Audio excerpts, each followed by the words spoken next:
O fundo do mar é vasto, escuro e quase congelante, e também está cheio de gigantes. Ao começarmos a descer as profundezas do oceano, passamos primeiro pela zona epipelágica, aqui é onde existe quase toda a vida oceânica, graças à energia penetrante do Sol, e aqui os animais são coloridos e abundantes. Em seguida, chegamos à zona mesopelágica, também conhecida como zona do crepúsculo. Aqui, a luz torna-se muito fraca e a fotossíntese torna-se impossível. Abaixo de 1000 metros, toda a luz solar desaparece, e entramos na zona da meia-noite ou zona batipelágica. A única luz que pode ser vista aqui é a bioluminescência brilhante da pele das lulas ou das iscas do tamboril. A pressão aqui é imensa, e as temperaturas são incrivelmente baixas, mas o oceano é ainda mais profundo. A zona abissopelágica atinge profundidades de até 6.000 metros com pressão 600 vezes maior que a do nosso mundo terrestre. O reino abissal é considerado o maior ecossistema para a vida na Terra, cobrindo 300 milhões de quilômetros quadrados, cerca de 60% da superfície do globo. Mas a profundidade do oceano não para por aí. A zona dopelágica é a região oceânica mais profunda. É encontrado a uma profundidade de cerca de 6.000 a 11.000 metros e existem trincheiras longas, estreitas e topográficas em forma de V. O mais profundo deles já descoberto é a Fossa das Marianas. E apesar de toda a lógica, a vida sobrevive nessas profundezas mais sombrias. E as criaturas aqui evoluíram para serem extremamente esquisitas, do fantasmagórico ao aterrorizante, e ao absolutamente gigantesco. Temos o gigante caranguejo-aranha japonês, a grande água-viva vermelha, o rei dos arenques oarfish, a lula gigante, o tubarão da Groenlândia e os gigantes isópodes. Esses animais são todos exemplos de gigantes do fundo do mar. A tendência é que os animais do fundo do mar têm de serem substancialmente maiores do que os de águas rasas, em águas intensamente frias e escuras. Por que surgem esses leviatãs? É uma estranha coincidência do mar profundo e escuro ou uma característica da vida nesta paisagem inóspita? Abaixo de 400 metros, a comida torna-se bastante escassa no oceano à medida que a luz solar diminui. As algas fotossintéticas e o plâncton também desaparecem, e sem essa parte crucial da cadeia alimentar, a vida fica marcadamente mais difícil para os animais marinhos profundos. Em vez disso, a maioria deles depende de detritos que caem das águas mais rasas, um fenômeno chamado neve marinha. A neve marinha é composta principalmente de plâncton morto, pellets fecais e pedaços de cadáveres em decomposição que caem no fundo do mar como partículas finas. Alguns animais dependem direta e completamente da neve marinha. A lula vampiro, por exemplo, tem adaptações especiais para ajudá-los a capturar e comer melhor as partículas que caem. 2 longos filamentos se estendem de seus corpos para capturar qualquer um que passe por eles em seu habitat a 900 metros de profundidade. A neve marinha é a espinha dorsal de toda a vida nas profundezas, mas não pode suportar uma grande quantidade de biomassa. O número de criaturas nas profundezas é escasso e a rede alimentar é tensa. Muitos animais não comem neve marinha diretamente, mas dependem de comer aqueles que o fazem e, portanto, a pressão da predação é extremamente alta. Qualquer pequeno peixe, crustáceo ou cefalópode tem um grande alvo nas costas de qualquer predador maior. E por esse motivo tornou-se evolutivamente vantajoso para os animais se livrarem desse alvo nas costas para fazer a transição de uma presa para um predador de topo.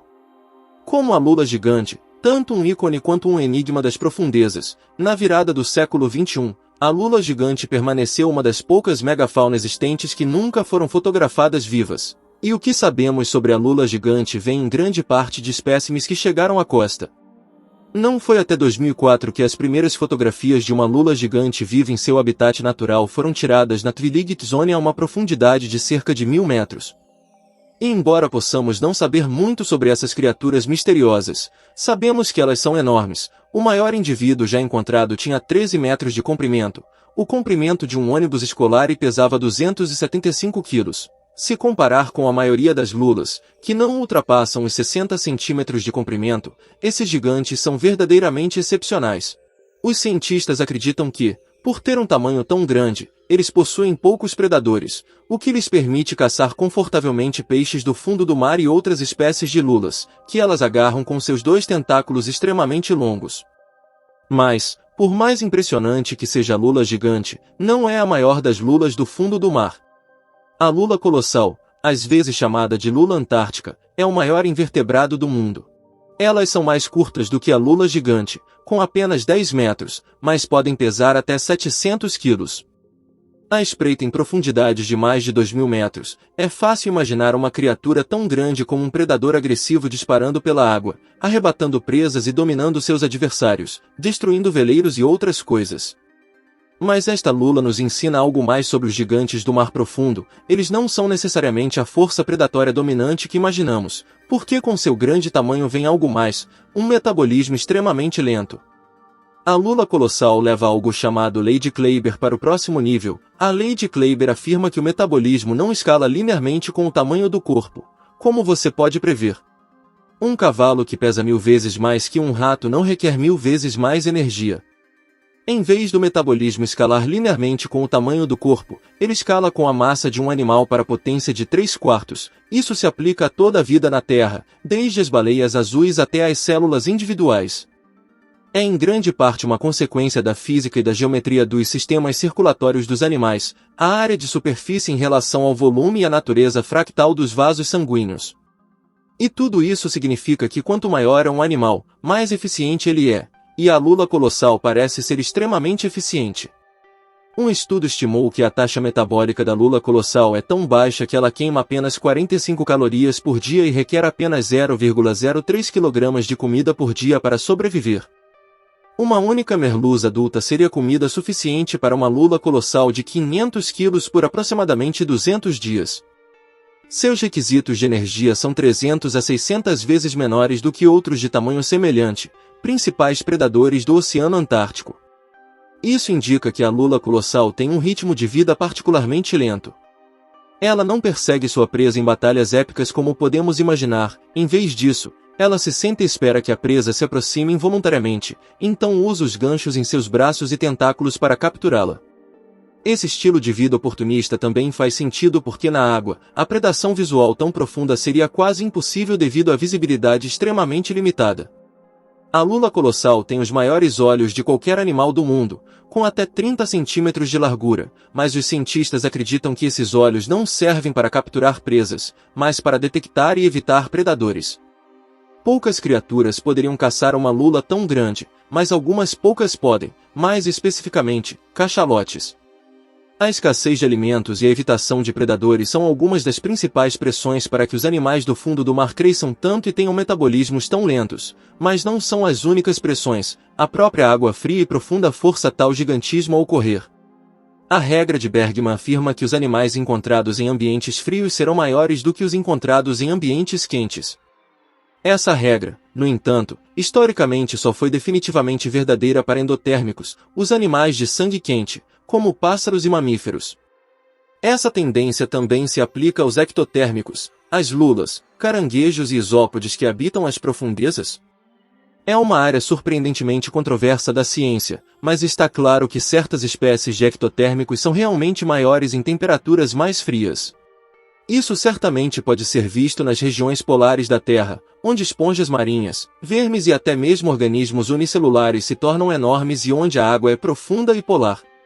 Ali está um dos gigantes mais estranhos de todos, o tubarão da Groenlândia, que é o maior peixe do Oceano Ártico e um dos maiores tubarões da Terra, com 7 metros de comprimento e pesando até 1.400 quilos. Vive em profundidades superiores a 2.000 metros onde a temperatura da água se situa entre -2 e 7 graus Celsius. É o único tubarão que resiste às águas frias do Ártico durante todo o ano, e esse ambiente extremamente frio fez com que o tubarão não fosse apenas enorme, mas antigo. Os tubarões da Groenlândia são os vertebrados mais antigos do mundo, tão antigos que provavelmente existem indivíduos nadando no mar que estavam vivos antes da viagem de Cristóvão Colombo às Américas, antes de Michelangelo pintar a Capela Sistina, enquanto os impérios Azteca e Inca ainda prosperavam. Os cientistas estimam que sua expectativa de vida média seja de pelo menos 272 anos, com alguns indivíduos vivendo talvez bem mais de 500 anos. Dentro dos olhos do tubarão, existem proteínas que se formam antes do nascimento, que são então cobertas por muitas camadas da lente do olho. Estas proteínas não se degradam com a idade, assim, datando-os por carbono, os cientistas podem determinar aproximadamente a idade do tubarão. Uma fêmea de 5 metros foi avaliada como tendo entre 272 e 512 anos de idade.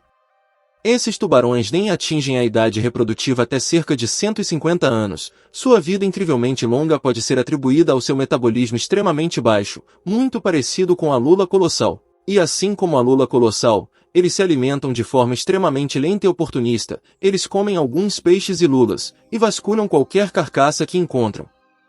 Seu conteúdo estomacal inclui até ursos polares, cavalos e renas. Assim como as lulas gigantes, eles também lutavam para localizar e perseguir suas presas nas águas escuras como o breu, mas mesmo que a água não fosse tão escura, os tubarões ainda não conseguiam enxergar porque um crustáceo em particular se agarra constantemente aos seus globos oculares, danificando-os a ponto de deixá-los totalmente cegos. O pensamento de flutuar em águas negras de 2 graus negativos por 500 anos com crustáceos presos aos seus globos oculares me dá calafrios do mais alto nível. Os animais que discutimos até agora são certamente estranhos, incríveis e assustadores, mas nós só fomos tão fundo quanto as zonas meso- e batipelágica de 200 a 4.000 metros de profundidade. O oceano vai ainda mais fundo e revela um dos casos mais extremos de gigantismo do fundo do mar já descoberto nas trincheiras Adal de 6.000 a 11.000 metros de profundidade. A temperatura varia entre 1 e 4 graus Celsius, não há luz, e a pressão pode chegar a níveis 1.100 vezes maiores que a da superfície. A vida para a maior parte das profundezas mal acontece. 90% nunca passa da zona do crepúsculo e nessas profundezas, a vida deveria ser impossível. Mas, em vez disso, quanto mais fundo você for, mais você encontrará anfípodes colossais rastejando no fundo. Anfípodes de águas rasas geralmente têm cerca de 5 a 20 milímetros de comprimento, mas esses gigantes de águas profundas podem crescer até 34 centímetros de comprimento, algo que geralmente é do tamanho de um mosquito. Nessas profundidades é do tamanho de uma cobaia. A Licella gigantea, conhecida como supergigante anfípode, é o maior anfípode já descoberto. Seu gigantismo é semelhante ao dos isópodes gigantes, que podem medir até 50 centímetros de comprimento. Seus primos rechonchudos que você pode encontrar em seu jardim têm apenas 6 milímetros de comprimento. Esses anfípodes isópodes são necrófagos e detrivores, comendo qualquer material em decomposição que possam encontrar, e seu grande tamanho corporal pode ajudá-los a armazenar o máximo de comida e energia possível quando os encontrarem. Da mesma forma, quando isópodes gigantes encontram uma fonte significativa de alimento, eles se empanturram a ponto de comprometer sua capacidade de locomoção. Ao fazer isso, eles podem sobreviver a longos períodos de fome, e sabe-se que isópodes gigantes sobrevivem mais de 5 anos sem comida em cativeiro. Seu grande tamanho corporal também permite que percorram distâncias maiores em busca de sua próxima refeição. Outra razão para seu enorme tamanho corporal pode ter a ver com a viscosidade da água em tais profundidades, e temperaturas baixas lá embaixo.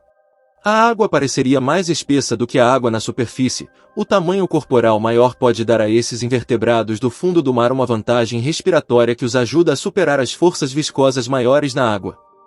Mas mesmo com todos esses fatores, ainda é difícil compreender como pode haver comida suficiente nessas profundezas para sustentar esses gigantes. Mas, recentemente, os pesquisadores descobriram que algumas dessas criaturas podem estar se alimentando de uma fonte de alimento totalmente inesperada.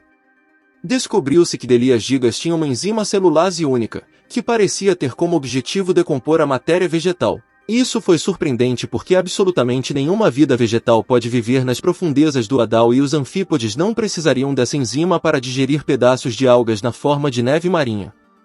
No entanto, quando os cientistas testaram a enzima, ela converteu serragem e polpa de madeira diretamente em glicose. Além disso, sua atividade enzimática aumentou sob alta pressão hidrostática. Quanto maior a pressão, mais rápida e eficientemente a enzima pode digerir a celulose.